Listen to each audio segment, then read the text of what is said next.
Yes. Ernest, did you have a welcome to being a starting offensive tackle moment this year? A moment where something happened, you're like, all right, this is kind of what it takes to be a starting offensive tackle? Honestly, I'll say against Auburn, that was my first away game, playing in the SEC in a big stadium like Jordan Hare. A lot of people say it's kind of difficult to play in there, and I experienced that on the first drive, and I've been able to hear the snap and stuff. So just little stuff like that, just the stuff you hear about from the older guys that you actually get to experience. So that was my moment for sure. Ernest, I don't know if you remember, I had a chance to talk to you at St. John Bosco, feels like forever ago, 3 years ago. I think back then Ohio State was on your radar, and so much has changed. If you could reflect back to that guy in high school that I spoke to before your senior year and now, what's been some of the biggest changes you'd say in yourself as a football player and even as a young man? I would say definitely maturing and just the kind of living off the DNA traits here with, connection, toughness, resiliency, and composure, all that stuff kind of finds a way to pop up in your everyday life. So, though I've just been living off those 4 traits in all aspects of my life. So it's been making everything a lot more easier since those days at Bosco.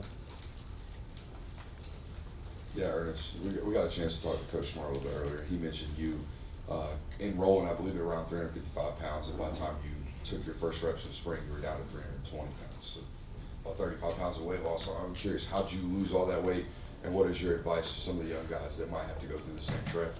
Well, I definitely knew in high school that I was going to have to drop that weight if I knew I wanted to be a player that I wanted to be. So my biggest thing was just substituting, no full sugar Powerades, no sodas, all that stuff, just drinking strictly water. I walk around with a gallon. And it's a way you can get your calories. You just got to be more efficient with your calories. So I would still have my night snack, but my night snack would be a Nutri-Grain bar and like an almond milk instead of like milk and cookies.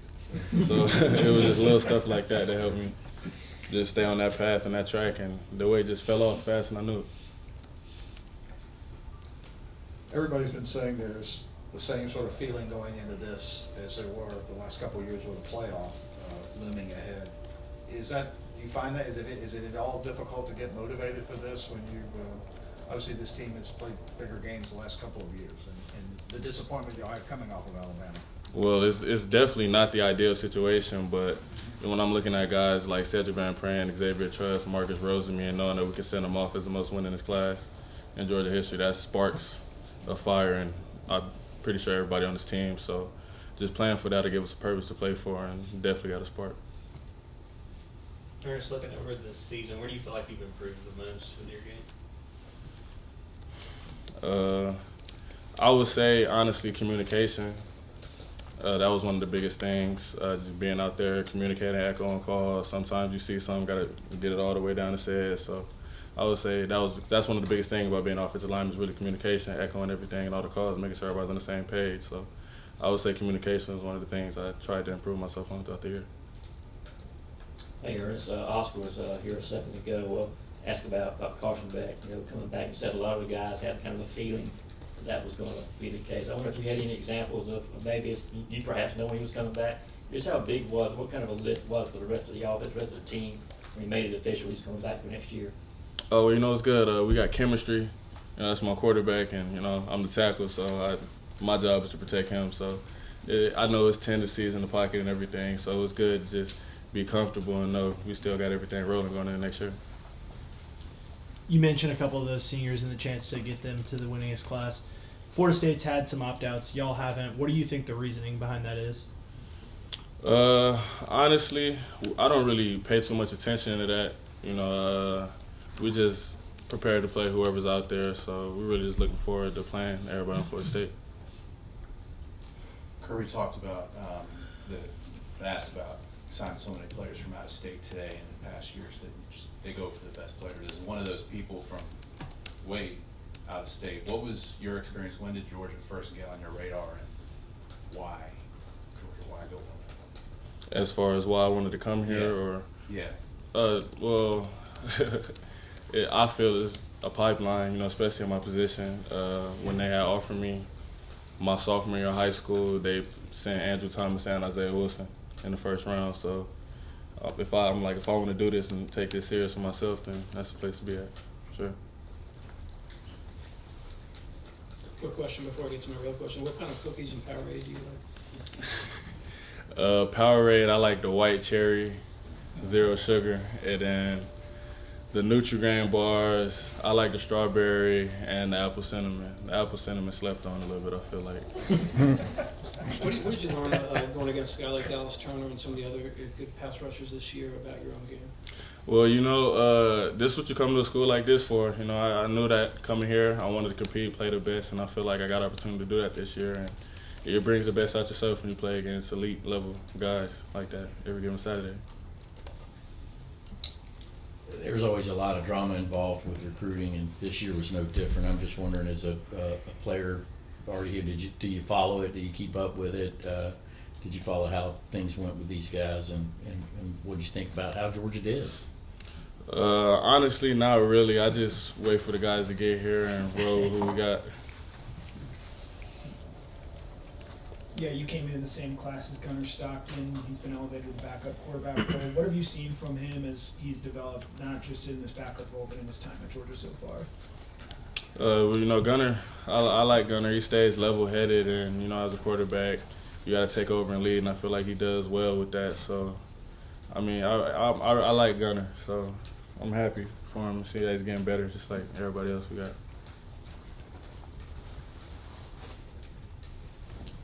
You talked about that development and learning opportunities going up against some of the edge rushers. Where do you feel like you still have to grow? Well, I feel like nobody's perfect, so I like to improve my game in all aspects. So back to the cutting board, day one, just working on everything, trying to improve at everything. Ernest, what have these bowl practices been like? What's sort of the energy been like getting ready for the Orange Bowl?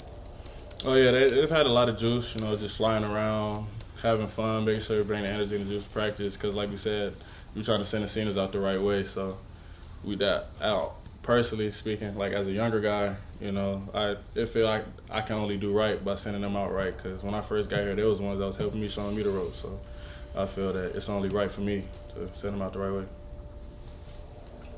Yeah, Ernest, I think I saw an SEC story clip of Coach Smart talking to you and mentioning some of the effort clips that he had maybe shown you about Broderick Jones. What are some of the effort improvement areas or things that he's used to motivate you outside of just normal coaching?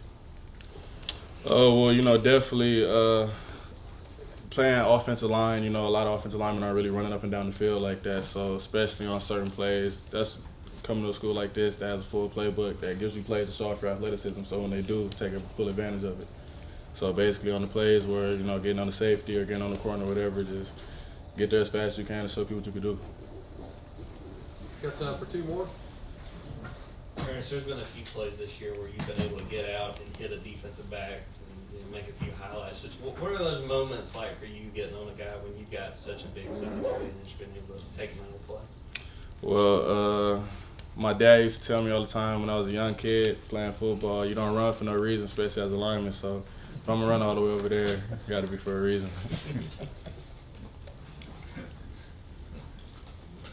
Anything else? All right, thank you, Ernest. Thanks, Ernest. No, it's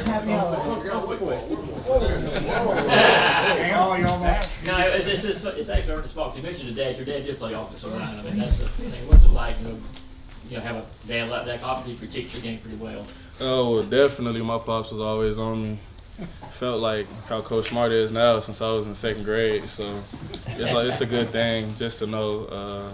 Just complacency was one of the biggest things that he taught me. Never get complacent. Always work to get better. So it was an advantage definitely to have my pops play the exact same position that I did. It was a good question, Mark.